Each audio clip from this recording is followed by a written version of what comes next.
Hey folks, welcome back to another video. Join me outside, making the most of the sunshine. It's not quite as warm as the outside in Spain, hence I've got the jacket on even in the sun. It's just lush to be out in the fresh air though. Still on my 10-day isolation at home thing, but pretty thankful for being able to look out at the view. If nothing else, the boys just having a little sniff around the garden as well while we're out and about. It's just nice that the sun's out, to be honest.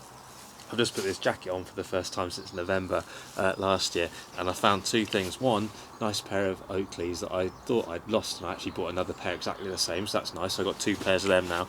And another one was not quite so nice, but it's a Welsh cake, only one. But yeah, a Welsh cake from November, so I don't think I'm going to eat that one. I was going to put it on the floor then, but I think the boy will probably eat it. I'm not sure it's good even for him. Weirdly, there's no mould on it at all. Just to mention again, I mentioned this in yesterday's video, but these guys sent us the coffee from Carve Coffee Roasters, and there's the discount code. I'll put a link below to all that, but JB Mountain 15 for some decent discount on that. Oh, there you go, right on cue, the boys come in for a look. Today's video is a little bit different to normal, maybe it's a bit niche. I'm not sure how many people will be interested in watching this one, but I'm going to do it anyway. I get quite a lot of messages from people asking about sort of how I make a living and the sort of the finer points of it, and I always try and be sort of relatively helpful, but equally there's limits as to how much information I want to give away. And then someone messaged me a few days ago, and I kind of thought to myself, why am I not being quite so forthcoming with that information? When I was a few years ago now, my dad used to say to me, he's passed away now sadly, but he used to say to me, why do you train up other instructors? Because it's just competition. And he had a point, but equally I want to help the next generation of people come through. It's something I really enjoy doing, is sharing the knowledge. Plus, yeah, it is encouraging a load more people to come through who are competition, and some of the people coming through that either I mentor through the schemes or they come on courses with me, they're flipping good, like really good, and that's great for me because it means I have to continue to up my game continuously. And I'm going to come on to it's going to be a bit of a waffly video, but I'm going to come on to that a bit more in a minute. But basically I just wanted to say sort of how I make this job work for me, and to give you some idea as to whether you can, and go through some of those details as to how I got to this position now. And that's not me saying I'm at the end goal and everyone should aspire to do what I'm doing. Far from it. I'm just at a point on a journey, same as everyone's on that point somewhere. The first question, most people don't ask this question, but this person did, and I didn't tell them. And again, I thought, why didn't I tell them? I'm not going to give you the exact figure, but they asked how much I earn from this job a year, and just it's a very British thing not to ask that normally, but especially not to sort of share that thing. And whilst I'm not going to give you actual sort of take home profit that I take per year, my tax return is revenue is always somewhere between 40 and 50 grand a year. That gives you an idea. I don't really know if that's super high. I'm aware it's a decent amount of money, don't get me wrong, because I've been a multi-activity instructor starting in France on £40 a week, so I know it's a lot of money. Do other people earn more? Maybe, I don't really know. You can work these things out anyway, really. You can look at how many courses people run, and you can do some rough maths really to get it there. Like I say, that's revenue, there's costs there, all sorts of costs, from employing other instructors through to mountain training course fees, because I have to pay them course fees if it's one of their courses, kits, insurance, all social media stuff, that some of that costs, subscriptions to things like Epidemic Sound to make the videos and all those kind of bits and pieces. The next question was, how much do I work? Sorry if the boy's distracting, he's kind of quite comforting, isn't it, stroking a dog though. How much do I work? Well, again, I'm going to revisit that question in a minute, but I work 9 months of the year, and 3 months of the year I spend in Spain climbing, just completely selfish climbing. I don't do any work in Spain. Well, that's sort of a lie. I do some videos and stuff these days, but I don't do any coaching, instructing work, that kind of thing. I'm going to come back to that, as I said, in a minute. How did I get to this point? I kind of visiting that question as well. I just mentioned that I started as a multi-activity instructor working in France and other countries after that as well, but on 40 quid a week, and thankfully that's increased.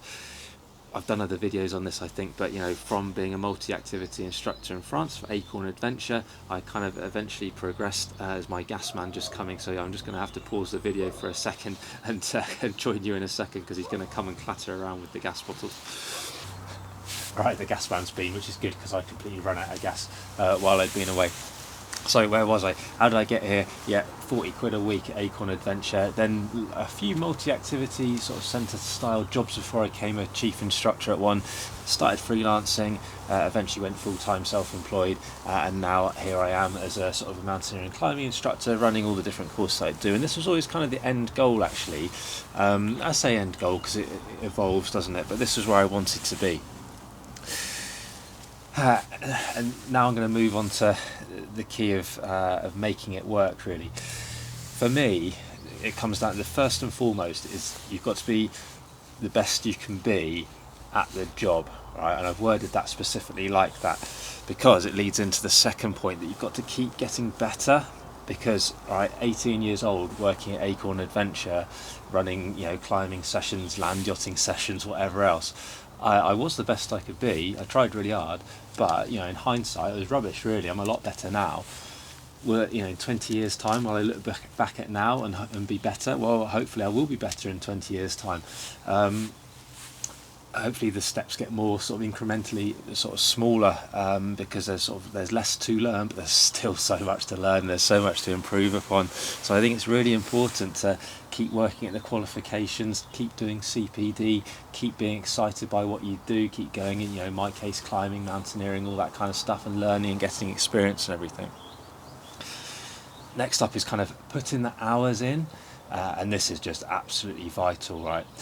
Don't have kids. I'm single, and maybe I'm single because I put too many hours in. That's certainly part of the issue.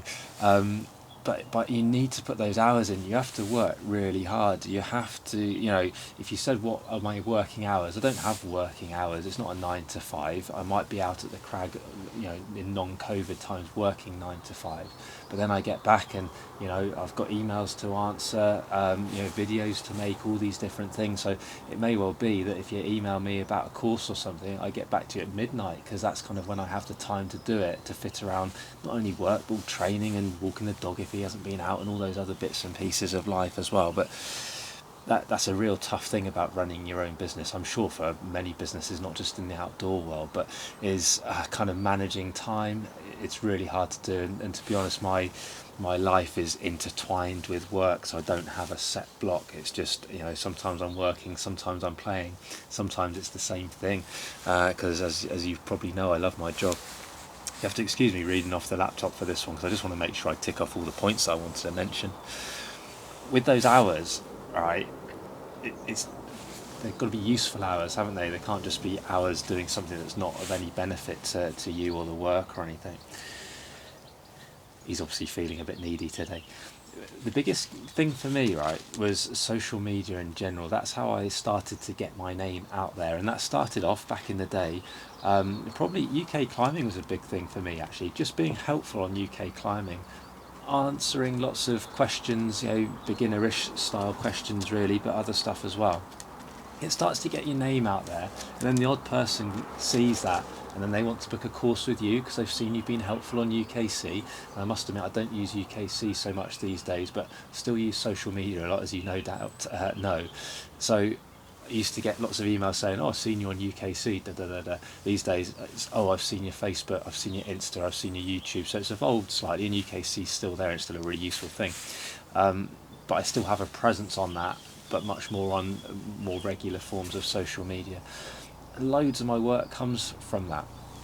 And within all that, you've got to find your sort of niche, haven't you? And whether that is you want to become a multi-activity provider, or like me, sort of specialise more on certain things, that's up to you. But you've got to, I think you have got to find that niche. You can't be the best you want to be at like everything. It just doesn't work out that way, I don't think, in my experience. So you've got to find that niche, and that niche might be you've got a massive presence on Instagram. That niche might be you've got a massive presence on Facebook, on YouTube, or it might be the particular activities that you deliver, obviously climbing for me. So there's niches within niches, and there's different types of niches, isn't there? There's a marketing niche, there's the actual work niche, you get the idea. But I think by setting some goals, that's key for me. So is it a goal of this is where you want to be, or is it a goal of this is how much you want to turn over, or you've got a goal you want X amount of 1,000 Instagram followers, whatever it is, and then commit to it. Going back to what my dad said about, training other instructors, which just then become competition. He was right, of course they're competition, but like I said, I like that competition. But actually, equally, a lot of people I see have got so much potential, I know full well they won't commit to it and put the time in, effort in, and that's a shame for them, because they're sort of missing out on what I think is a great career. It's really hard to make it in this industry, I think, to a level that you can really make a half decent living off it.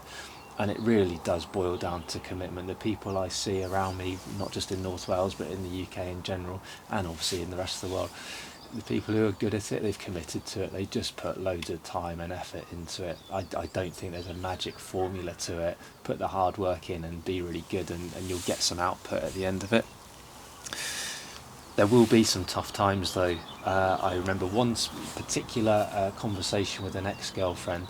I can't remember, it was somewhere down in Carnarvon. There's a little pub on the coast there, I think, maybe in Vellinelly, maybe there. Anyway, having a beer when I don't really drink anymore, to be honest, but having a beer when I did, and just chatting about whether I could make this work. And it wasn't that long ago, it was probably like, I don't know, 10 years or something like that. And I was at that point of, I'd committed to the outdoors and I was making money out of it, but I wasn't sure I could get to where I wanted. So I was really seriously considering doing something else. And I didn't have a plan of what to do as something else, because I'm not sure what that would be. But thankfully, I did commit and I did persevere through those times of not having a load of money coming in and all that kind of stuff. And it's really hard, isn't it? Especially if you've got kids, wife, family, mortgage, all those kind of things. It is really tricky. But sadly, you've just got to stick at it with those tough times. And that's probably really applicable now, isn't it? With COVID, there'll be a load of instructors, I'm sure, that have found other jobs and maybe even left the industry entirely, because it is a really tough time, and some people have slipped through the net of support and stuff like that.